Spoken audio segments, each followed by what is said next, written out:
Bueno, vamos a hablar de lo que está sucediendo en el mundo entero. Ya dejó de ser título para convertirse en algo real que tiene que ver con el calentamiento global y ya se está hablando de un estado de ebullición en el mundo. Claro, este es digamos, el título que surgió en todo el mundo cuando el secretario general de las Naciones Unidas dijo que estaba pasando, que había pasado la etapa del calentamiento global para que el mundo esté en estado de ebullición, nada más y nada menos. Bueno, Javier Nori está con nosotros, es doctor en biología, también es investigador del CONICET y con él vamos a desburrarnos en algunos conceptos que hasta ahora no sabemos más que el concepto, ¿no? Por ejemplo, cuando hablaba justamente de ebullición, ¿esto qué significa? Es más grave, ¿no? Entiendo que un calentamiento global. ¿Cómo estás?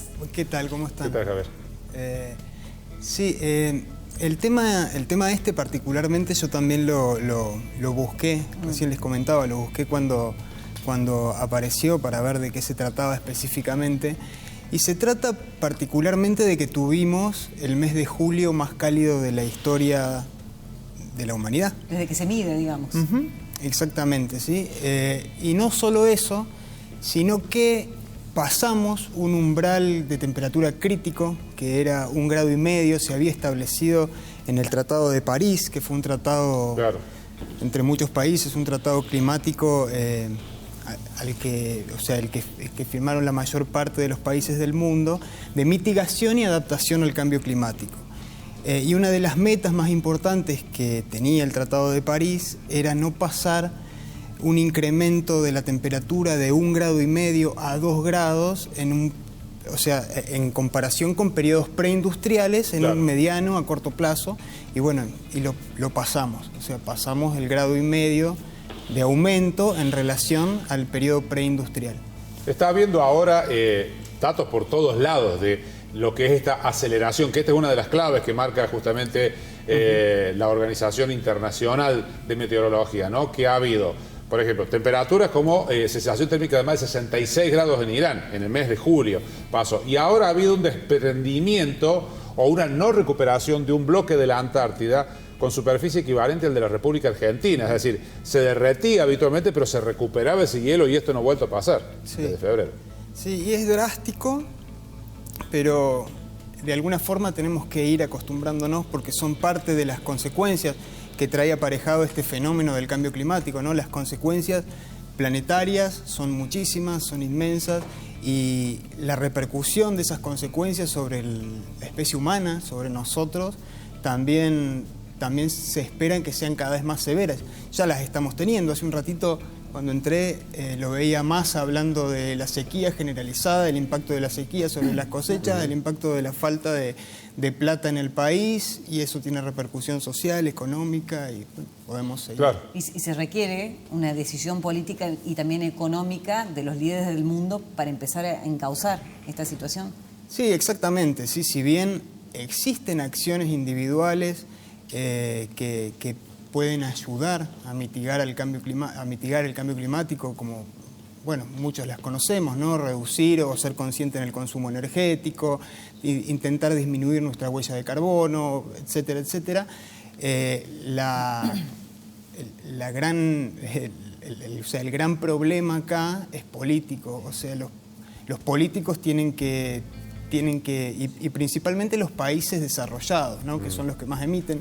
Los países que más gases de efecto invernadero emiten a la atmósfera todos los años son China, Estados Unidos, Rusia, países con mucha gente y con desarrollo. Claro. Javier, en nuestra geografía, en nuestro ámbito, ¿cuál es el impacto que está teniendo, que ya ha tenido este calentamiento global en nuestra flora, fauna, en la geografía? Nosotros estamos acostumbrados, por ejemplo, los veranos a vivir cada vez olas de calor más fuertes, ¿no? Y más extensas también. Cuando te referís a nuestro, Córdoba, Argentina... Sí, Córdoba, bueno, el país básicamente, pero también si tienen detectado aquí en Córdoba que ha habido impactos particulares. Sí, o sea, son los impactos, o sea, esto es un fenómeno global, ¿no? Claro. Y el mismo impacto que existe acá, bueno, existe también en otros sitios, ¿no? Pero, por ejemplo, se están registrando cambios en los rangos de distribución de especies o animales o plantas que no pueden adaptarse a los cambios en el clima. parte de este fenómeno también son las inundaciones que tenemos frecuentemente, o sea, más asociadas al impacto sobre los humanos, las inundaciones que tenemos frecuentemente en la ciudad de Córdoba, eventos prolongados de sequía, eventos climáticos extremos y todo lo que esto trae aparejado, ¿no? Y podríamos seguir pensando y...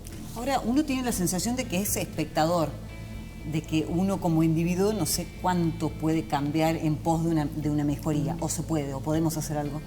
Bueno, es de lo que hablábamos un poquito recién. Las acciones individuales son importantes, ¿no? Acciones tendientes a que todos pensemos en reducir nuestra huella de carbono, como lo llamamos, que es básicamente cuánto gases de efecto invernadero emitimos en relación a nuestros comportamientos a la atmósfera todo el tiempo.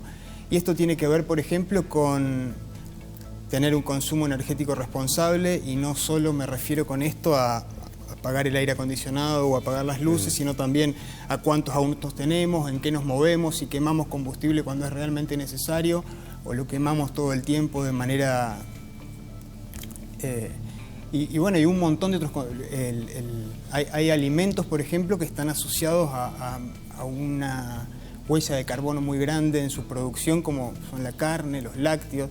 Bueno, tener un consumo responsable de ese tipo de alimentos. Y hay un montón de acciones individuales que se pueden hacer, pero tienen que haber decisiones políticas muy importantes. Bueno, entre los precandidatos no hay ninguna propuesta que esté vinculada al cambio climático. Entre los precandidatos ahora para el PASO. No hay propuestas en ese sentido, ninguna. Así es. Bueno, Javier, este tema hay para largo todavía para seguir tratándolo, lamentablemente, así que no va a faltar oportunidad de ampliar esta conversación. Te agradecemos mucho la presencia en los estudios. Muchísimas gracias por la invitación. Gracias, muchas gracias.